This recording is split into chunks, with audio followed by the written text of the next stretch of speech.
네, 3교시를 시작하도록 하겠습니다.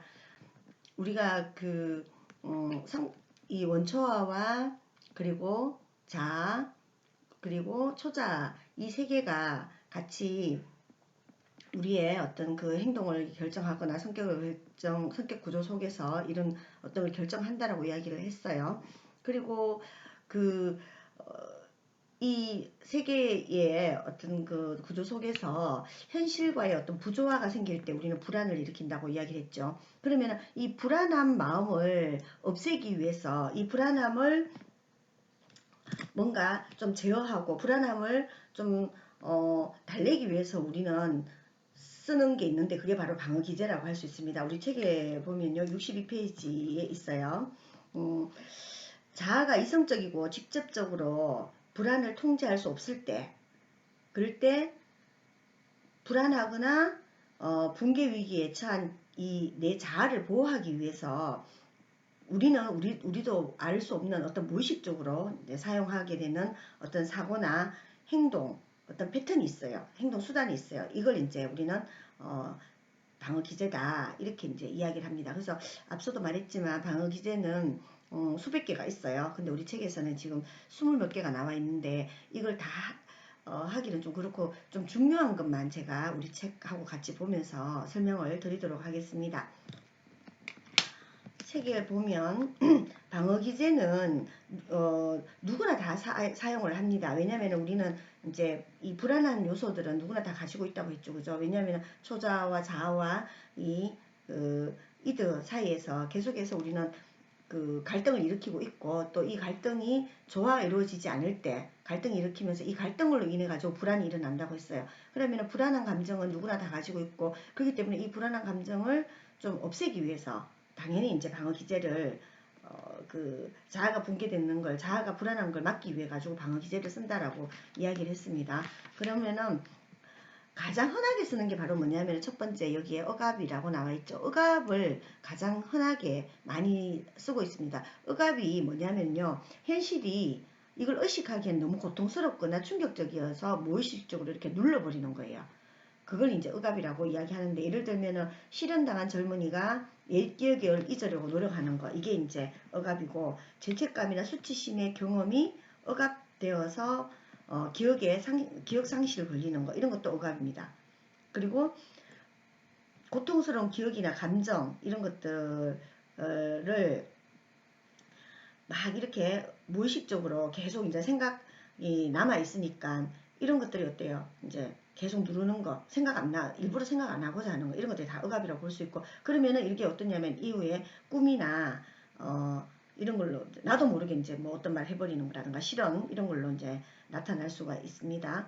이런 게 이제 억압입니다. 근데 우리는 누구나 다 억압을 하고 삽니다. 근데 억제하고는 또 다르죠. 억압은 뭐냐면은, 억제하고 억압은 다른 거는, 억제는 내가 의식하면서 이걸 내가 참는 거죠.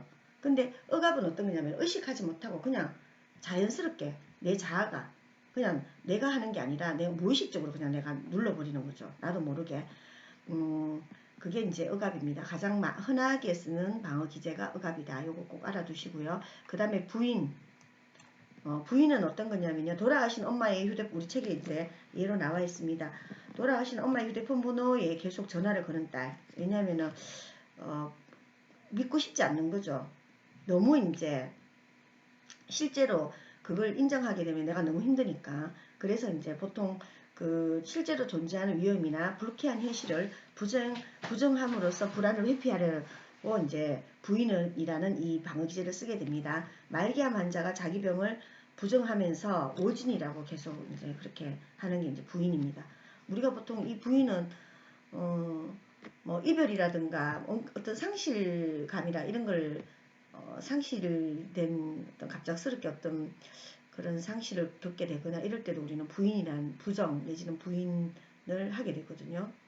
그걸 인정하게 되면 내가 감당이 안 되기 때문에 나도 모르게 무의식적으로 부인을 하는 이제 이런 게 바로 방어기제 중에서 부인이고요.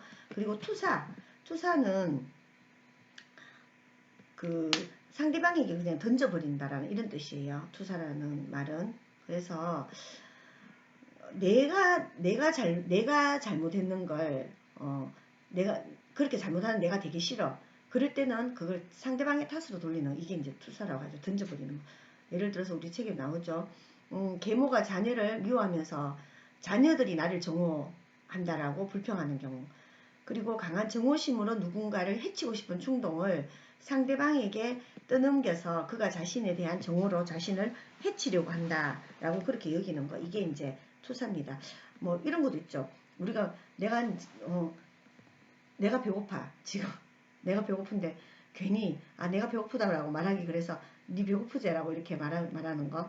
아니면은 내가 지금 떡볶이가 되게 먹고 싶어요. 밥 먹으러 갔는데 그럼 떡볶이 그럼 난 떡볶이 먹고 싶다 이렇게 말하면 되는데 먼저 말하기가 좀 미안한 거예요. 그래서 네 떡볶이 먹고 싶지 이렇게 이제 말하는 거. 이런 게 이제 투사입니다. 그거는 뭐 가벼운 투사이긴 한데 그래서 우리 책에 보면요. 65페이지에 가장 미숙하고 병적인 방어 기제로 열등감을 은폐하려는 행동을 중심으로 전개되고요. 완고한 심성을 지닌 사람이나 비현실적인 기준을 가진 사람에게서 흔히 나타납니다.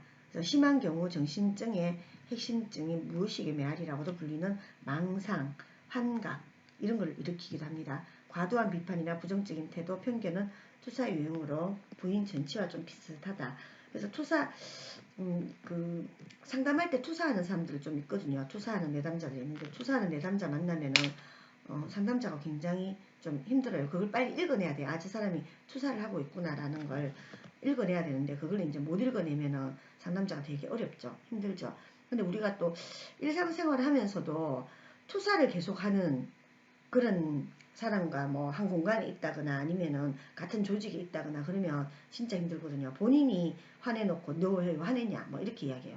저는 그런 사람 많이 봤거든요. 이럴 때 정말 본인이 오히려 내한테 막 화를 내고 있으면서 자기가 나한테 화가 난 거예요. 근데 왜 나한테 화내냐고 뭐 이렇게 이제 얘기하는 사람이 있어요. 그런 경우는 이제 투사라고 볼 수 되게 힘들어요.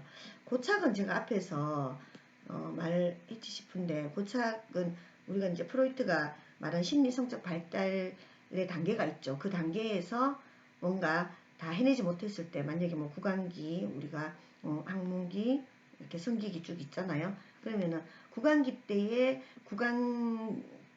이렇게 충분히 그 성적인 에너지가 입으로 가 있을 때 그때 충분히 이제 그 단계에서 그걸 충족하지 못했을 때 그랬을 때 이제 고착이 되게 된다라고 이야기를 했어요. 좌절과 불안이 너무 클 때 개인의 성장이 일시적 영구적으로 정지되고 다음 단계로 발달해 나가지 못하고 그 단계에 머물러 있는 것이 바로 고착이다. 이제 설명을 드렸죠. 그래서 어머니의 사랑을 충분히 받지 못한 아이가 나이 든 후에도 어머니의 사랑을 계속 확인하고 의존하는 거. 50대인데도 20대처럼 입고 막 행동하는 경우 있어요. 그래서 보면 우리가 나이 드신 진짜 나이 든 사람이 뭐 아주 긴 머리 막 이렇게 해가지고 엄청나게 이제 젊게 이제 막 해 다니고 싶고 뭐 이런 경우 있어요. 그걸 고착이라고 해도 될지 모르겠는데 우리는 뭐 다 젊어지고 싶으니까 그렇게 하는 거잖아요. 하는데 좀 이게 왜 좀 일반 너무 이제 상식을 벗어났을 때 그럴 때 이제 고착의 단계에 있다 뭐 이렇게 이야기도 합니다. 퇴행은 또 여러분들 많이 들어봤을 것 같아요. 좀 스트레스가 심하거나 뭐 이럴 때 이렇게 갈등이 없었던 옛날로 돌아가고 싶다거나 이럴 때 퇴행이 보여지게 됩니다. 그래서 뭐 좀 흔히 일어나는 게 동생을 본 이제 아동이 나이에 어울리지 않게 엉석을 부린다거나 뭐 대소변 잘 가리다가 갑자기 대소변을 못 가리고 갑자기 밤에 오줌 산다거나 이럴 때 이제 퇴행이 어려운 부탁을 할 때 뭐 어린애처럼 말하거나 손바닥을 입에 무는 거 뭐 이런 것들도 이제 퇴행에 속한다라고 합니다. 그 다음에 합리화. 여러분 합리화를 많이 들어봤죠? 이 합리화는 용납하기 어려운 충동이나 행동에 대한 그럴듯한 구실을 붙여가지고 가장 도덕적이고 합리적이고 논리적인 설명으로 정당화해서 죄책감을 막고 자존심을 유지하고 비판으로부터 스스로를 보호하기 위해서 하는 약간 기만형 방어 기제다. 이렇게 이제 보고 있습니다. 예를 들면은 소개팅에서 딱지 맞고 나도 가가 마음에 안 들었어. 뭐 이렇게 이야기한다거나 아니면은 내가 시험을 망쳤어요. 그러면은 이번에 시험이 너무 어려웠어. 라든가 아니면은 그 시험 뭐 잘 쳐봐야 어차피 뭐 별로 뭐 소용도 없어. 뭐 이렇게 이야기한다거나 이게 이제 하나의 합리화다라고 볼 수 있습니다. 운동 시합에 진 선수가 컨디션이 좋지 않았다라고 하는 거 이제 정말 우리는 합리화 진짜 많이 합니다. 저도 이제 합리화 되게 많이 하거든요. 여러분들 한번 생각해 보세요. 합리화하지 않으면은 견뎌내지 못할 때가 많습니다. 그래서 이제 내가 이렇게 잘못한 거 별로 중요하지 않아라고 생각한다거나 그렇게 해야지 이제 내 마음이 편안한 거죠. 그리고 합리화를 좀 생각해 보면 여러분들 방어 기제가 무엇인가를 좀 알 수 있을 것 같아요. 근데 우리가 이제 인간이 다들 어떠냐면 다 불안한 존재잖아요. 불안한 존재고 인간은 누구나 다 미숙하고 그렇기 때문에 나는 이제 내 욕망은 이만큼이에요. 욕구는 이만큼 있고 근데 나의 능력은 이만큼이에요. 이럴 때 합리화라도 하지 않으면 견디기가 힘든 거죠. 삶이 너무 불안정하고 힘들고 불안하기 때문에 결국에는 합리화라는 이 방어기제를 쓰게 됩니다. 그래서 합리화라는 방어기제는 저도 참 많이 쓰는 것 같아요. 근데 이제 그 쓰면서 알아차리죠. 아, 내가 합리화하는구나. 이걸 이제 알아차리는 게 이제 좀 필요합니다. 근데 만약에 합리화만 계속 하게 되면 어떻게 돼요? 노력하지 않고 정말 그러면은 이것도 우리가 페인될 수도 있습니다. 그렇기 때문에 내가 이번에는 내가 하고 난 뒤에도 내 마음 편하기 위해서 내가 합리화하고 있다라는 걸 스스로 이제 자각하는 게 필요하다라는 거죠. 그 예를 많이 들어요. 이솝 우화에 나오는 높은 곳에 매달리는 포도송이를 이렇게 막 따려고 막 했어요. 근데 여우가 그러니까 결국 못 땄어요. 못 따니까 여우가 뭐라고 해요. 아유 저 포도 어차피 따도 씌어서 못 먹을 거야 라고 이야기하는 거죠. 사실은 되게 그게 먹고 싶었는데 이제 그렇게 합리화하는 경우 그러니까 우리가 어차피 뭐 이런 말 많이 쓰는 사람 있죠. 이런 경우에는 좀 합리화를 많이 하는 스타일이다. 자기 이제 방어기제를 많이 쓴다. 이렇게 알고 있어야 될 것 같아요. 그래서 이 합리화는 좀 무의식적으로 일어나기 때문에 거짓말이나 변명하고는 좀 다르다. 병적으로 만약 이게 많이 한다고 하면 좀 약간 망상 이런 게 원인이 될 수도 있습니다. 그리고 승화, 승화는 여러분들 좀 알아두시면 좋을 것 같아요. 방어기제 중에서 아주 이제 이런 나쁜 방어 기제가 아니라 승화는 아주 이제 좋은 방어 기제다라고 볼 수 있겠죠. 그래서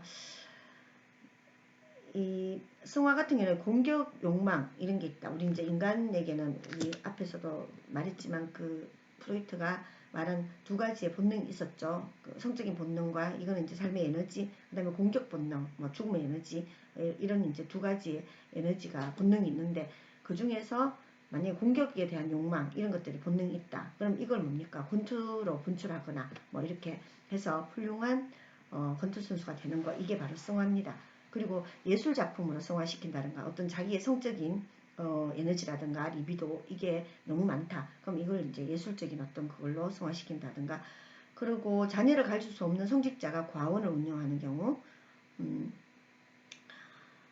또 학교에서 우리가 이제 보통 그 사춘기 시절에 여러분들 막 그 춤추고 싶고 막 이런 걸 만약에 노래방에 가서 막 노래 부르고 막 이런 경우 이게 이제 만약에 학교 같은 경우에는 이렇게 딱 짜여져 있는 틀 속에 있어야 되는데 그게 안 되고 막 놀러 다니고 싶고 막 이래가지고 노래 부르고 싶고 이것 때문에 그렇다 그러면 차라리 학교에서 밴드부를 만들어서 거기에서 이제 음악적인 어떤 재능을 펼칠 수 있도록 그렇게 해주는 거 내지는 그런 이제 댄스 같은 걸 할 수 있도록 동아리를 만든다거나 이게 이제 승화될 수 있도록 자신의 이제 여러 가지 그 에너지를 뭐 공부 외에도 다른 걸로 이제 승화시킬 수 있도록 해주는 거 이런 게 이제 하나의 승화라고 볼 수 있습니다. 그래서 프로이트가 말하는 승화는 본능적인 욕구나 참아내기 어려운 충동 에너지를 사회적으로 인정받는 형태와 방법을 통해 발산하는 거다. 라고 이제 긍정적인 어떤 방어 기제다라고 볼 수 있습니다. 그 다음에 치환은 바꾸는 거예요. 여러분 이 얘는 이제 보면 뭐 그 종로에서 뺨 맞고 한강 가서 뭐 화풀이 한다. 뭐 이게 바로 이제 치환인 거죠. 그래서 남편한테 엄청 화가 났어요. 그러니까 애들 보고 막 혼내는 거. 뭐 이게 이제 치환인 거죠. 오빠에게 매력을 느끼는 동생이 오빠 친구들에게 강한 매력을 느끼는 경우 뭐 이런 것들도 치환이라고 해요. 부모에 대한 반항적 태도가 교사에게 대치되는 것. 어머니를 잃은 아동이 애정을 요교사에게 옮겨서 애착하는 경우 이런 게 이제 치환이다라고 볼 수 있죠. 그 외에도 정말 많아요. 반동형성, 보상, 동일시, 투사적 동일시, 상징화, 신체화, 전환, 해리 뭐 이런 게 있어요. 신체화는 앞에 제가 설명했죠. 그 우리가 이제 여러 가지 심리적인 어떤 문제라든가 이런 게 몸으로 실제로 나타나는 거, 이게 이제 신체화라고 이야기했고, 반동 형성, 이거는 전처 자식을 미워하는 계모가 그 미움을 감추기 위해 겉으로 더 많은 사랑을 베푸는 거, 반대로 하는 거예요. 좋아하는 이성 친구를 괴롭히는 거, 그러니까 막 옛날에 이제 좋아하는 여자친구 있으면 그 여자친구가 하고 있는 고무줄 끊고 막 이런 거요. 이게 이제 반동 형성이라고 볼 수 있고, 그리고 동일시는 다들 잘 알고 있죠. 동일시는 이제 같이 되는 거, 똑같이 되려고 하는 거, 이런 거예요. 독서나 연극, 영화, 운동, 경기 관람에서 주인공과 자기를 동일시해서 주인공의 감정을 무의식적으로 자기 것으로 만드는 거. 그리고 자녀가 아빠, 엄마 놀이를 하는 거. 그래서 동성 부모의 행동을 모방하는 거. 마치 자신이 아버지나 엄마가 된 것처럼 생각하는 성역할 동일시가 있고요. 청소년이 인기 배우의 행동이나 의상 등을 모방해서 우쭐해하는 거. 이게 이제 동일시입니다. 성적이 나쁜 아이가 우리 아빠는 과장이고 너희 아빠는 계장이라면 우쭐대는 행동. 그러니까 아빠랑 내가 꼭 그 아버지가 되는 것처럼 그렇게 동일시하는 거. 그러니까 우리 또 동일시 많이 하는 게 뭐 성이 뭐냐, 뭐 양반성이냐, 뭐 아니면 뭐 이런 거 막 따지잖아요. 이것도 동일시예요. 그러니까 뭐 저도 이제 경주김인데 집안에서 모이면은 뭐 경주김 씨들 뭐 왕족이라고 막 하거든요. 그러면서 자기들도 이제 왕이 되는 것처럼 이렇게 하는 이런 게 이제 동일시. 자부심을 느끼면서 이제 그런 뭐 우리는 왕족이었다 이러면서 자부심 느끼는 이런 게 다 이제 동일시라고 할 수 있고요. 그 다음에 투사적 동일시도 있어요. 투사적 동일시는 여러분들 우리 책에서 보면 굉장히 이제 두 개를 같이 동시에 적용되는 방어 기제예요. 투사와 동일시. 그러면 투사는 어때요? 상대방한테 이렇게 던지는 거라고 했잖아요. 내가 창피한 게 있다. 그러면은 내 창피한 걸 말 안 하고 너가 왜 그렇게 창피하냐. 우리 이제 교과서에 나오는 것도 이제 그렇게 해놨는데 투사적 동일시가 뭐냐면요.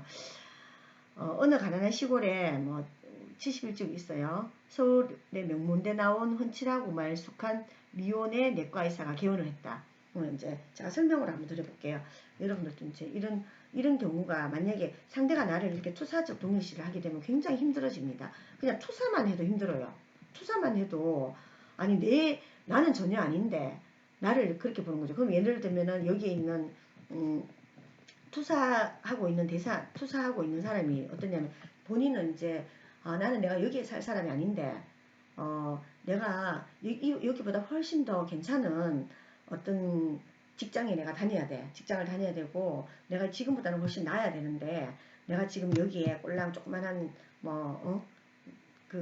원하지 않는 내가 삶을 살고 있어. 근데 비슷한 사람이 나랑 똑같이 이렇게 왔는 사람이 있어요. 그럼 그 사람한테 아유 너는 진짜 얼마나 네가 못났으면 네가 이렇게 사냐 이렇게 이제 투사를 해버리는 거예요. 그럼 그게 사실은 내가 창피하고 내가 열등감이 있는 거예요. 내가 이렇게 사는 게. 그럼 그 열등감을 나한테 이렇게 던지는 거예요. 그러면 어떻게 되겠어요?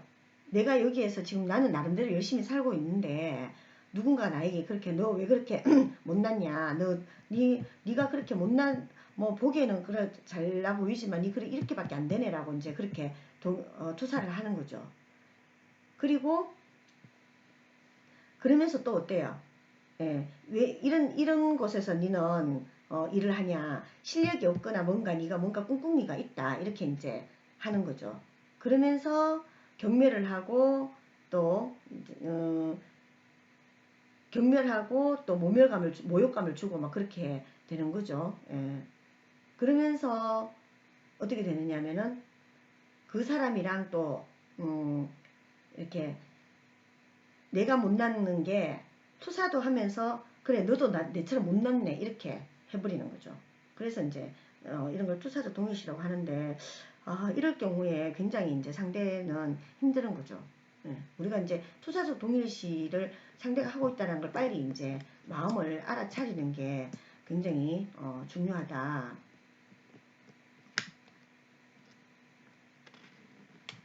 그 다음에 취소, 상징화, 신체화, 전환, 뭐 해리 이런 것들은 여러분들 좀 이런 게 있다라는 걸 좀 알고 계시면 좋겠고요.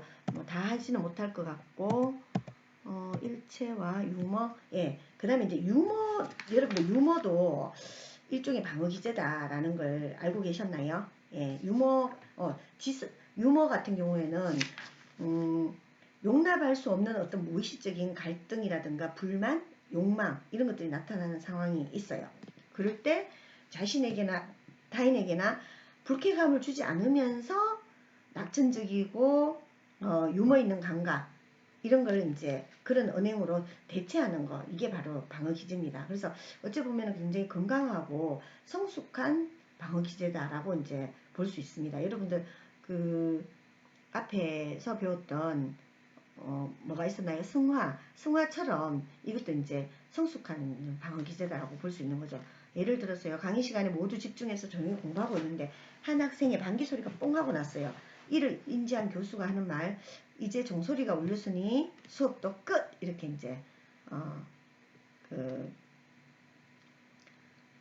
유머로서 이제 해주는 이런 것들이 바로 이런 유머 감각이 있는 게 되게 필요하죠. 그죠? 이것도 이제 하나의 방어 기제다라고 그렇게 좋은 방어 기제죠. 그렇게 볼 수 있고 또 여기에 지성화 요건 좀 흔히 볼 수 있는 거라 가지고 이건 어떤 거냐면요. 지능화, 주지화라고도 해요. 그래서 용납하기 힘든 내적인 불안 혹은 욕망, 갈등 이런 것들을 내 문제들을 해결해야 하는 상황이 왔어요. 그때 이럴 때 이걸 이제 완전히 그 지적인 주체로 나를 전환하는 거예요. 그래서 추상적으로 이걸 다루면서 불안을 회피하는 회피형 방어 기제라고 볼 수 있습니다. 여자에게 거부당한 남자가 현대 여성의 심리, 이성관계에 대해서 지적인 분석을 막 하면서 자신의 고통과 상처를 회피하는 거. 이게 이제 지성화라고 할 수 있고 그 외에도 이제 내가 만약에 뭐 암 환자가 있다. 암 환자가 모든 암에 대한 그런 그 지식들을 다 습득해가지고 전문가가 되는 거예요. 암 전문가가 돼서 하는 이런 것들도 이제 지성화라고 볼 수가 있습니다. 그 외에도 유머, 뭐 이타주의도 여러분들 마찬가지로 건강한 어떤 방어기제라고 볼 수 있죠. 전쟁터에서 자신의 목숨의 위험을 무릅쓰고 부상당한 친구를 업고 전쟁터에서 빠져나오는 이게 이제 이타주의입니다. 네, 이렇게 해서 방어기제에 대해서 여기까지 하고요. 그러면 4교시에서 다시 뵙도록 하겠습니다.